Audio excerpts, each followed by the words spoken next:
Good morning, and as you know, my administration's restructuring plan has been focused primarily on cost reductions. However, from the very beginning, I've said that I don't believe that we can simply cut our way out of the deficit. A year and a half ago, my administration began the task of identifying additional sources of revenue. Today, members of my financial team are here to discuss a number of revenue enhancement initiatives that we believe will bring about significant revenue. In addition to these revenue enhancement initiatives, we continue to identify ways to reduce the city's operating costs in areas such as our payroll system and through forensic audit. This morning, our CFO, Jack Martin, and Treasurer, Cheryl Johnson, will take a deeper dive into 10 of our revenue enhancement initiatives. Following their presentation, we will take related questions. Jack, if you will.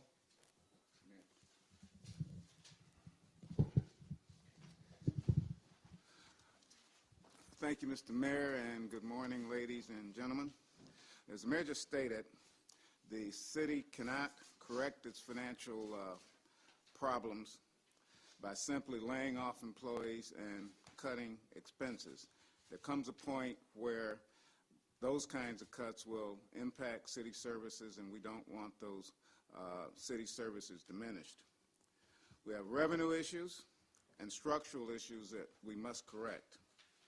In addition to the economic and mortgage collapse from which the country is slowly recovering, the significantly reduced property tax revenue for the city of Detroit, there's been a decrease in distributive state aid. That is our state aid from the state of Michigan. In 2010, the city received $204 million in distributive state aid, revenue sharing. In 2012, the city received $173 million in state aid. This is a difference of $91 million between 2010 and 2012 in lost revenue in the city of Detroit. Now, we're looking to correct our structural problems by, for example, implementing a new payroll system, the work on which commenced this past Monday. We had our kickoff meeting on this big payroll project. This new system will allow the city to significantly improve internal controls over the payroll process and will reduce the cost of processing a payroll check. This reduction in the cost of processing a payroll check will bring the city of Detroit in line with other public sector entities. The new system will save the city at least $11 million annually when fully implemented. And as I said, work on this system started a couple of days ago. Now, with respect to revenue enhancement, Cheryl and I would like to discuss some of the key initiatives on which we're working, starting with our income tax project, and I direct you to page 3 of that handout. Cheryl.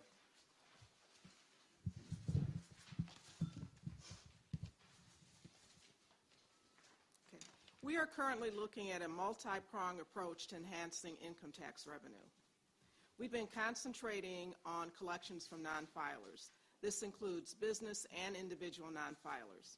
We're cross-referencing the city's data with that we've received from the IRS and some from the state. So far, we've collected approximately $600,000 to date from the non-filers. We're also working on data integrity and process improvements.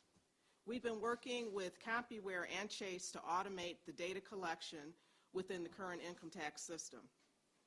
We're developing reporting tools for internal tracking and reporting. We are also looking into bringing in a new income tax system. Our current system is no longer supported by the manufacturer, and a new system will be more stable and allow for expanded automated processing. This will allow integration with the records that we get from Chase. It will provide us with e-filing capabilities, discovery and compliance reporting capabilities. There's also a proposed interlocal tax processing project that we would be doing along with some of the other cities in the state that charge income tax, such as Flint, Grand Rapids, and Lansing. This will align the processing of returns in a manner that the other cities are also using right now. We're also looking at adopting the individual common form that's used by most of the other Michigan cities. This will allow us to reduce the future processing costs for all of income taxes. In addition, we feel that the income tax revenue will be enhanced due to some of the economic improvements that have been happening.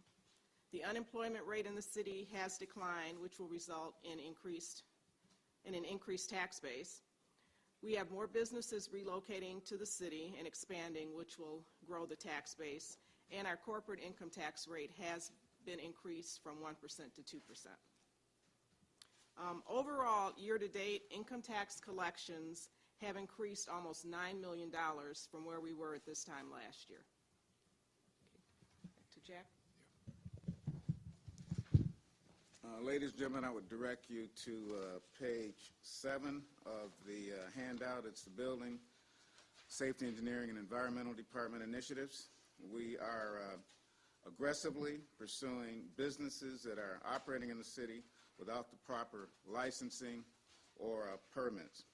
These businesses likely are not paying income taxes. They or their owners are likely not paying income taxes.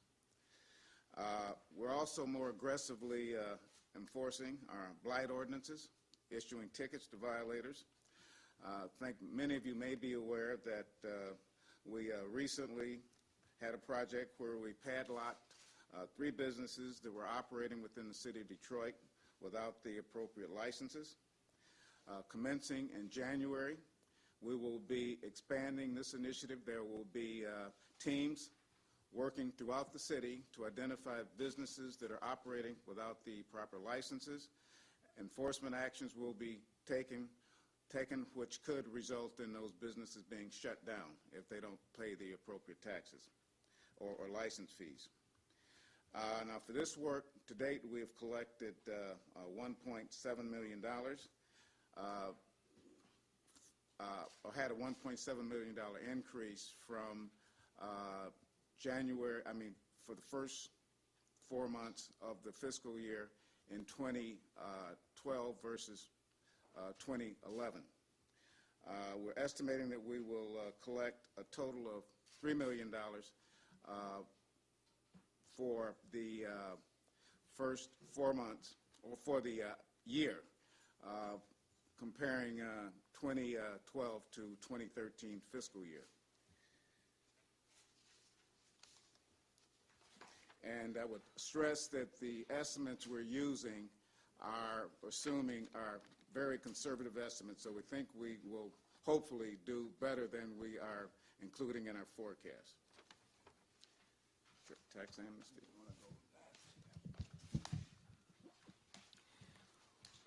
We're planning to roll out a tax amnesty program starting beginning of next year. The initial program will be for income tax amnesty, and it will start mid-January. We plan for it to last approximately 30 days, and we will be offering penalty abatements for delinquent debts if they're paid in full during that time. We are also planning other amnesty programs during the year, and we will be staggering the departments that will be offering amnesty, and they will each last approximately 30 days. After the amnesty period is over, the unpaid balances will be referred to collection agencies, penalties will be added back on, and at that point, more aggressive collections will be started, which will include the commercial and individual accounts being subject to credit reporting. We are hoping to receive approximately $4 million from the income tax amnesty program. We're also looking into ways to increase the collections on other delinquent revenues. Our current accounts receivable portfolio includes miscellaneous receivables from the following departments, which would include Building Safety Engineering, Fire, the Department of Administrative Hearings, EMS, and Parking. All of these receivables will be aggregated for commercial and individual accounts and will be turned over to Law Department for collections and will be subject to credit reporting. Okay. Jack. Fire Marshal, I would direct you to page 14. Fire Department has implemented a new billing system. The system was implemented in September, and we're now billing for fire marshal inspections and other services retroactive to 2009 and 2010. To date, we have collected cash, $1 million, based on the implementation of this new system, and we are forecasting that we will collect an additional $1.5 million through the end of this fiscal year. And again, these are conservative estimates. We hope that we will do much better than we are reflecting in these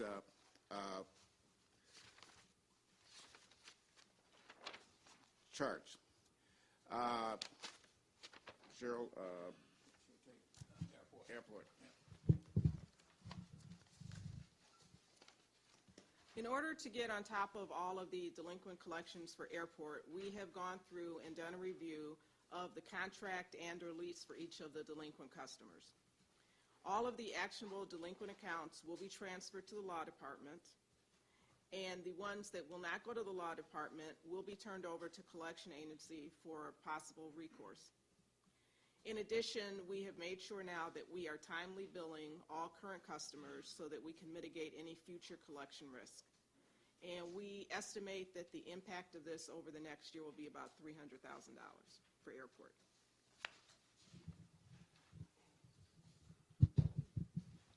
Direct you to page 18, delinquent solid waste fee collections.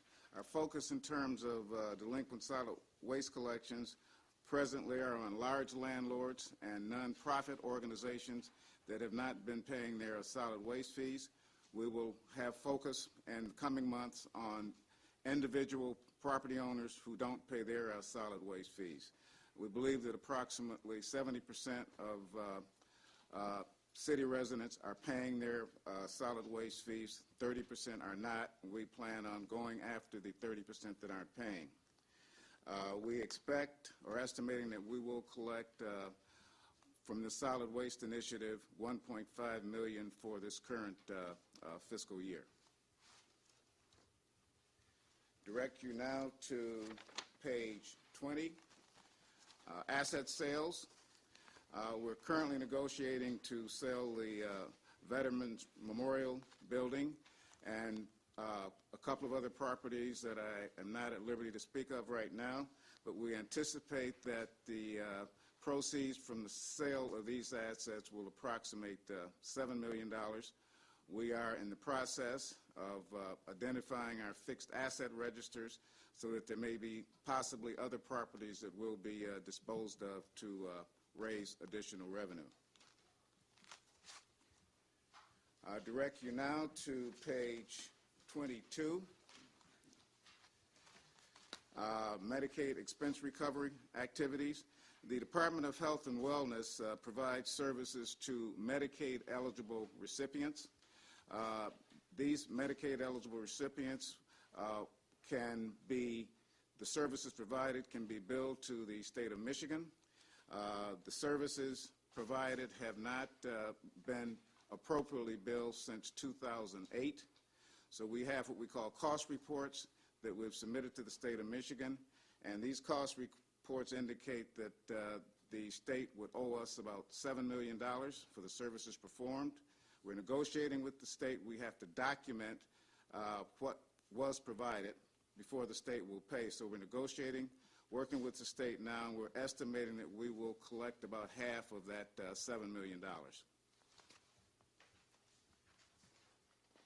Direct you now to page 24, abandoned vehicles sold for scrap. The city historically has received little or no revenue from towed vehicles, abandoned vehicles. That is a significant source of revenue for most other cities. City of Detroit has not done a very good job of billing or collecting this kind of revenue. We will, commencing tomorrow, start towing abandoned cars to a police lot those cars will be, after the appropriate time has passed, those cars will be sold for scrap, and we're expecting that we will net, based on 10,000 vehicles being towed this fiscal year, that we will net about $1.2 million. We anticipate increasing this initiative in future years, and I would say that we are not eliminating the private lots or towers. They will still participate in selling abandoned vehicles, but the city will commence receiving a significant revenue from this project. Other initiatives, direct you to page 26. These are what I would call fraud, waste, and abuse initiatives. I mentioned the payroll project in my opening comments. Right now, it costs the city $62 to process the payroll check. Once this system is implemented, the city will be paying $18 per payroll check.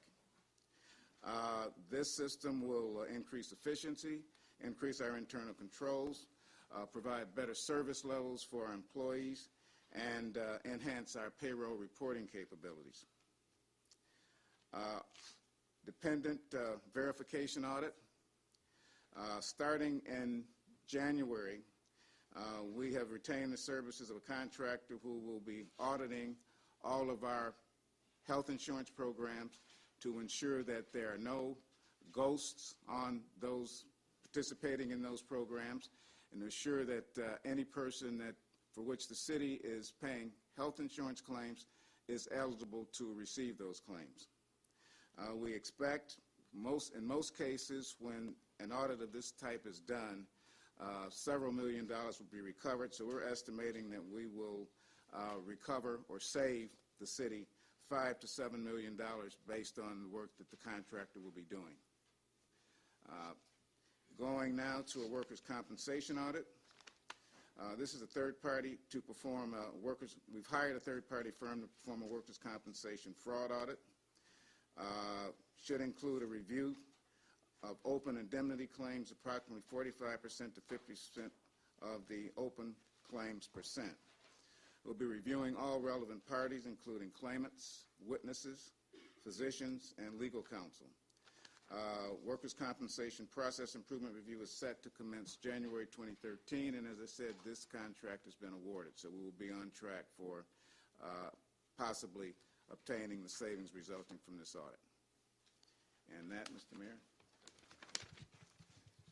Jack, Cheryl, thank you very much. I want you all to refer back to page 2, where these 10 initiatives represents about $50 million in additional revenue. And contrary to popular belief, there are a lot of people feel that we haven't done anything, that we're just sitting around, twiddling our thumbs. But we've already collected over $11 million year to date, and I think we're going to reach that number of $50 million.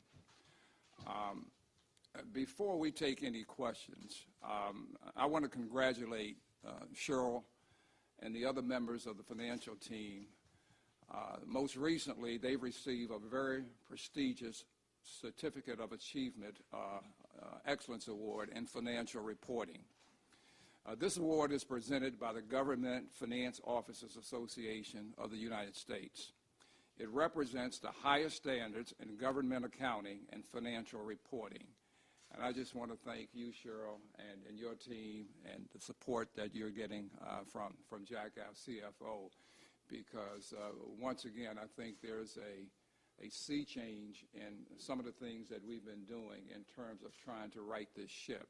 And you guys have done an outstanding job, and please let your staff know that I appreciate what you're doing, and you are very deserving of this award. Thank you very much, Mr. Mayor. Okay. With that, we'll open the floor up for questions. Mayor, I believe the city's had amnesty programs before. Is there any danger that people are going to become accustomed to this, and if they are delinquent in their taxes, they're just going to wait for another amnesty? I'm not going to answer that. I'm going to let Cheryl answer that. Okay, the city has not had a tax amnesty program in the last few years, so we do expect that we will receive the anticipated revenues from this one. And the other amnesty programs that will be offered this year will be in other areas of the city. Is this the last amnesty program, or might more be coming? Well, hopefully that we'll receive all of the delinquent revenues on this one, we won't need another one. What kind of other areas were you thinking of in terms of down the road? We'll probably do property taxes also, and we may look at parking and then determine which other revenue areas that we could do it and hopefully be successful in it.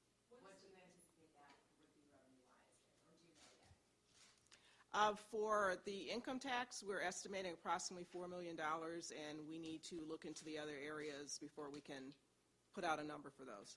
The $50 million, is that annually expected savings? That is correct. What's the cost of the contract that was already awarded for the workers' comp review? You know, the cost I of that? believe, I think that's about 185, 185. 186. Yeah, 185, Yeah, 1,000. right. 1,000. The 500 anticipated layoffs for the new year, what departments are we talking about, and does it include police and fire? It's across the board. Nobody is exempt at this point. We want to try to mitigate as best we can the public safety area, but it'll be across the board. What's that number, Jack? I think we're looking at approximately $10 million between possible furloughs and layoffs. And the layoffs, actual layoffs will not be 500. Much of the reduction will occur through retirements and other attrition. How much do you hope that this staves off any call for an emergency financial manager? I think there's way too much attention being given to what we're trying to do to just stave off a financial manager. We're doing what we need to do right now to try to right the ship of the city of Detroit. There's no way that we're going to come out of this by just strictly looking at short-term kind of activities. We've got to look at a comprehensive plan. I think we have that in place. So our focus every day that we come here is to do the best job that we can. And we don't have the authority to bring somebody in or keep somebody out. That's Lansing's responsibility. But by focusing on what we do for improvements on a daily basis, I think they will understand that I doubt if anybody else can come in here and do a better job than we. Mr. Mayor, you mentioned Lansing, the signing of the lighting authority. Can you just discuss your thoughts on that? I am extremely pleased with the legislative body that have voted positively on the lighting authority.